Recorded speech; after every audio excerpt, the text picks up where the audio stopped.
Welcome back to Crime Scene 24/7. To our returning subscribers, thank you for always engaging. Your likes, comments, and shares keeps us motivated. And if this is your first time here, make sure you hit subscribe and turn on the notification bell so you don't miss any of our chilling crime scenes. Here, we dig deep, we investigate hard, and we bring you stories the mainstream left unsaid. So encourage us by engaging in our videos. Subscribe if you haven't, like, comment, and share. The sun rose over Paris on the morning of 19th October 2025, lighting the gilded halls and marble staircases of the Louvre, just as it has for generations of visitors. Crowds poured in, expecting a day of art and history. Instead, they would witness one of the boldest thefts in museum history.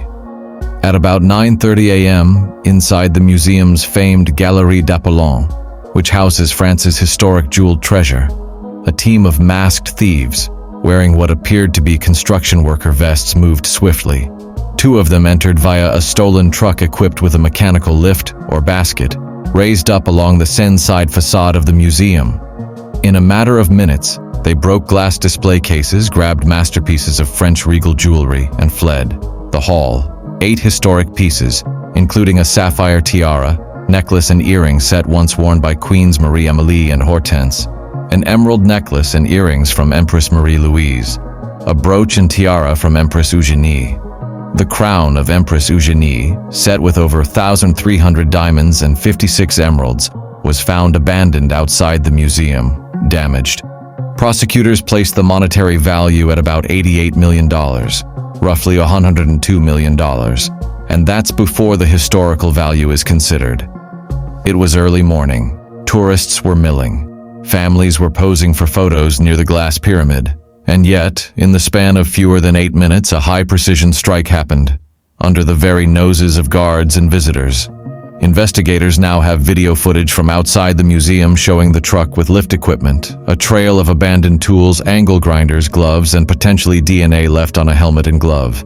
They're examining surveillance going back weeks, probing whether this was a commission job, built on months of planning. The burglary triggered a national uproar. As President Emmanuel Macron declared, "The theft committed at the Louvre is an attack on a heritage that we cherish because it is our history."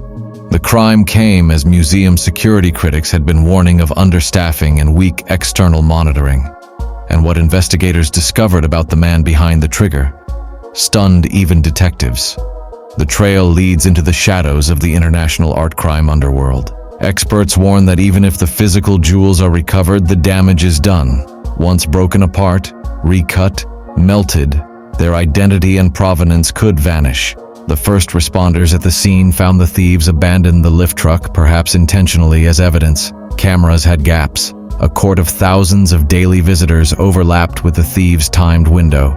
They had minutes to strike and vanish. Within that 9-minute window, lives changed. Visitors froze mid-frame. Guards sounded alarms. A museum which hosts the Mona Lisa and countless other treasures turned crime scene. And across the Seine in Paris, security teams scrambled as forensic units sealed off the Apollo Gallery. Inside the museum, the former FBI agent, called in as a visitor that morning, describes what he witnessed. "I saw people running. In my mind, I thought perhaps there was a bomb threat. The guards didn't know exactly what to do. We were herded out. And then I saw the lift outside. A truck parked with a basket. It looked like a moving van crew that had no business with art." The emotional weight of this theft cannot be quantified. These jewels once graced empresses and queens. They were symbols of a nation's story. When they vanished in the glare of daylight, it was as if the history of France itself had taken a hit. Families touring the museum that morning confronted the spectacle of heritage being stolen.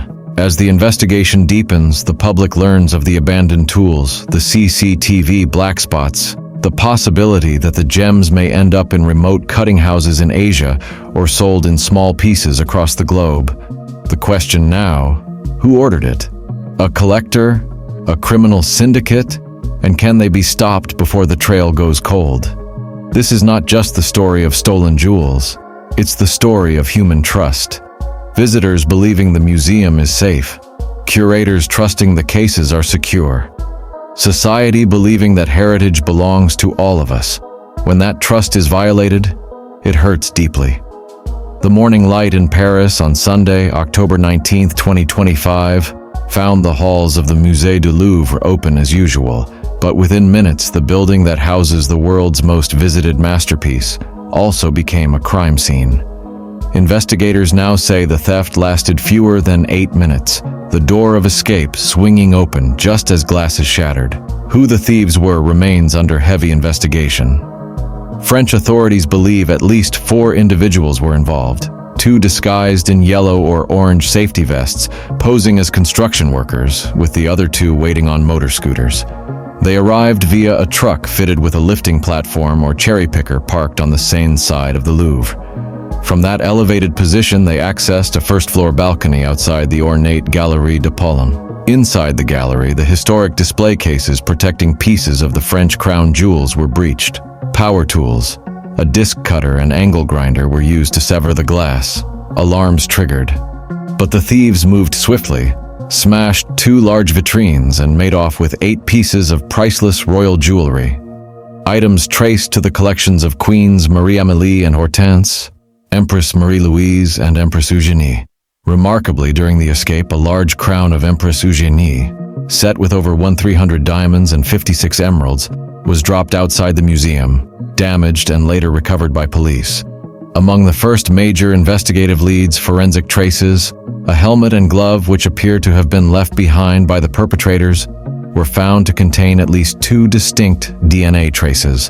The treasures themselves, valued at about $88 million, approximately US $102 million, purely in financial terms, and that figure excludes their irreplaceable historical significance. French prosecutor Laure Becquot is overseeing the case, and roughly 100 investigators are said to be on the hunt. Security analysts emphasize that the moment has passed for easy recovery. Some warn that if the items are not recovered within 24 to 48 hours, they may be lost forever, melted, recut, hidden. The fallout is pain deep for France. The gallery remains closed, public trust shaken, debates erupting across media about institutional security. Le Monde reports that large portions of the museum's wings lacked comprehensive camera coverage, and that delay in upgrading security systems may have played a role in the breach. From chilling video extracted by museum staff, showing the suspect platform descending and 2 figures emerging with their haul, to orange construction cones still standing near the getaway truck, every image speaks of audacity and precision. And though investigators continue their work, the scene is stark. Royal jewels meant to tell the story of France's monarchy, displayed for all to admire, vanish in less time than it takes to ride the elevator. The nation watches, hoping for every piece of history to return. The investigation into the theft at the Musée du Louvre has taken a dramatic turn. Officials now believe this was more than a smash and grab. The evidence suggests it may have been orchestrated from the inside. A key lead has emerged involving a museum security guard whom investigators say may have passed critical information to the thieves. Details of camera blind spots, guard rotations, and access to the balcony used in the heist. Meanwhile, forensic teams pulled approximately 150 separate items from the scene. A helmet and a glove with DNA traces, 2 angle grinders, a stolen truck-mounted cherry picker, a burnt-out balaclava, and walkie-talkies. The DNA found on the glove and helmet is being compared to national and international databases. Investigators hope it will identify 1 or more of the suspects. The hunt for the 4 suspects stretches beyond Paris. Traces of the getaway route led investigators out of the city, and surveillance analysts are scanning footage from surrounding departments and even neighboring Belgium for suspicious vehicles matching the cherry picker truck's profile.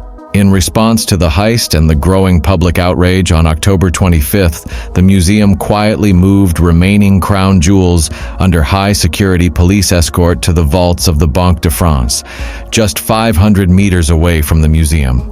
The operation was carried out discreetly to avoid tipping off any associates of the thieves. At the same time, questions are now being asked not just of how the thieves got in, but why the pieces remain uninsured. The French Culture Ministry has acknowledged the stolen items were not covered by private insurance, stating that the state self-insures its national museums, a situation that leaves no recourse for financial recovery. As this chapter of the investigation unfolds, the emotional toll deepens. Curators, guards, and visitors alike face the reality that the glint of history, jewels once worn by queens and empresses, is missing. Families who walked those halls in the hours before the robbery now replay images of the abandoned cherry picker, the broken glass, and the burst-open cases. And behind closed doors, law enforcement teams sift through evidence, hoping to piece together who walked away with a nation's treasures.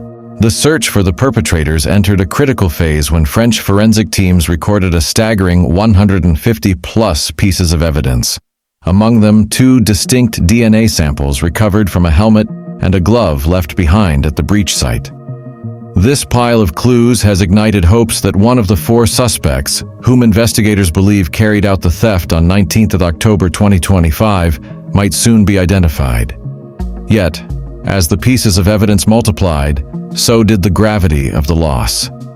The very next day, surveillance analyses revealed video footage, secured by museum staff, that showed 2 thieves making their escape via a truck-mounted cherry picker. The clip, lasting just seconds, captured the chilling calm with which they descended from the gallery. One in high-visibility vest, the other already helmeted, the crown jewels in hand. At the same time, the direction of criticism turned outward. On 22nd October, Laurence Descartes, director of the museum, appeared before a Senate Culture Committee and confirmed that portions of the museum's facade lacked external camera coverage at the time of the crime. She also offered her resignation to the ministry, which was declined, but the wider implications were clear. A national institution had exposed vulnerabilities in full daylight. Meanwhile, while investigators vowed to catch the team that executed the raid, many experts warned that recovering the actual jewels was a race against time.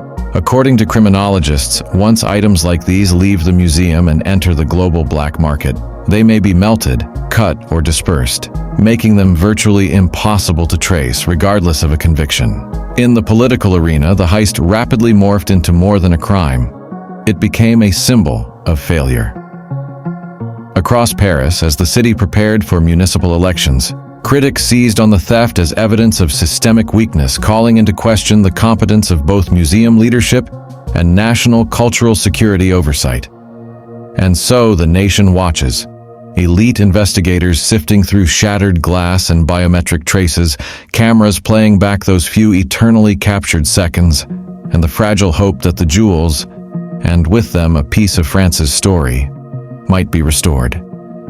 Just days after the audacious raid on October 25th, investigators from the elite anti-gang unit of the French police quietly moved in. According to the Office of Prosecutor Laure Becquot, 2 men in their 30s, both known to law enforcement, and one believed to hold French-Algerian dual citizenship, were arrested that evening. One at the gates of Charles de Gaulle Airport in Paris, mid-flight check-in, the other in the Seine-Saint-Denis suburb north of the capital. In custody, the suspects face charges of organized theft and criminal conspiracy linked to the October 19th heist of 8 priceless jewel pieces from the gallery known as the Galerie d'Apollon at the Musée du Louvre. Investigators believe this may only be the beginning, warning that several accomplices remain at large and that the most urgent search is for the missing jewels themselves. 8 items that embody an irreplaceable piece of French heritage. Meanwhile, forensic teams report they have cataloged more than 150 separate samples of DNA, fingerprints, and other trace elements gathered from items the thieves left behind. A discarded helmet, a glove, power tools, a walkie-talkie, the cherry picker basket. According to the prosecutor, the DNA matches led directly to one of the detainees. Even as the arrests were welcomed as a milestone, officials issued a caution. Despite the suspects being held, none of the missing jewelry has yet been publicly recovered beyond the damaged crown dropped during escape. Investigators say the pieces could be broken down, recut, or taken abroad, and that the race is still on to track the jewels before they disappear forever.